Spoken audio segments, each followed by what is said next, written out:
مساء الفل على احلى بنات واحلى ستات بيوت الامارات، عاملين ايه؟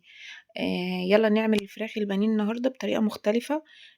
يعني الى حد ما صحيه، من غير بيض وبقسماط بقى وقليه في الزيت. انا حطيت هنا تبلت الفراخ، حطيت بهارات فراخ وخرطت بصلايه وفلفل اسود وحبه ملح صغيرين، وبعد كده سبتها تتبل حوالي ساعتين كده. وبعدين بقى ايه، حطيت معلقتين من الزبده وحمرت فيهم الفراخ كده، ايه، اديتها لون كده تمام.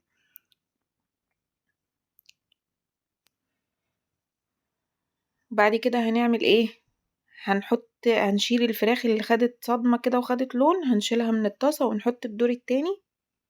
تمام،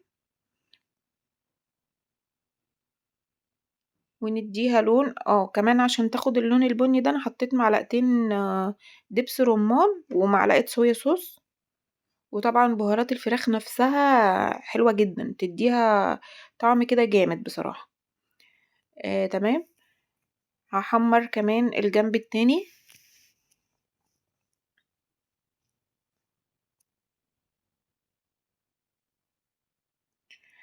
ده بقية التتبيلة اللي باقية من الفراخ.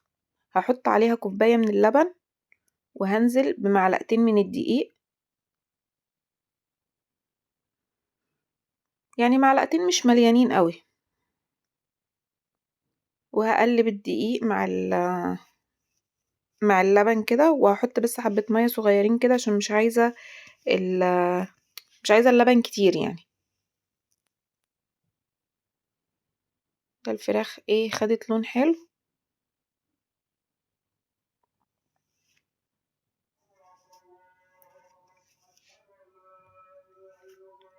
أشهد أن محمد رسول الله. هطلع بقى الفراخ كده، وفي نفس الطاسة هننزل بالخليط بتاع الدقيق واللبن. تمام. هغير بس المضرب ده بمضرب سيليكون. تمام كده.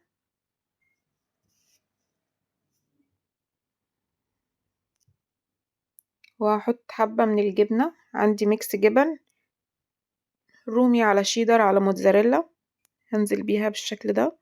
طبعا انا حطيت اللبن والدقيق مكان التوابل بتاعة الفراخ، فمش محتاجة ان انا احط توابل تاني، هي طعمها كده تمام مظبوط جدا. بدأ يتقل معايا كده حلو قوي، انا مش محتاجاه يكون اتقل من كده. هنزل بقى بالفراخ بتاعتي تاني.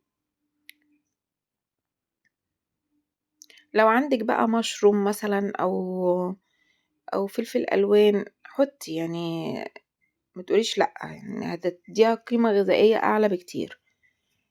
طبعا ده الصوص اللي كان نازل من الفراخ طعمه حلو جدا، عشان كده انا حطيته، هيدي طعم برضو. بس حلو قوي كده، هسيبه بس يغلي. وهنا كنت عاملة مكرونة سباكيتي طعمها تحفة.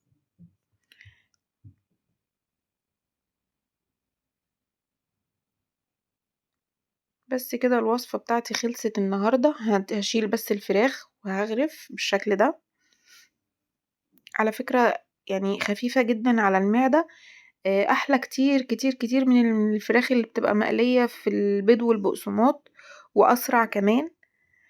وحسها يعني صحية شوية، لان انا مش حاطة دهون كتير. هم معلقتين الزبدة اللي انا عملت فيهم اللي انا حمرت فيهم الفراخ في الاول، فمش واخدة دهون كتير، فطبعا يعني الى حد ما صحية.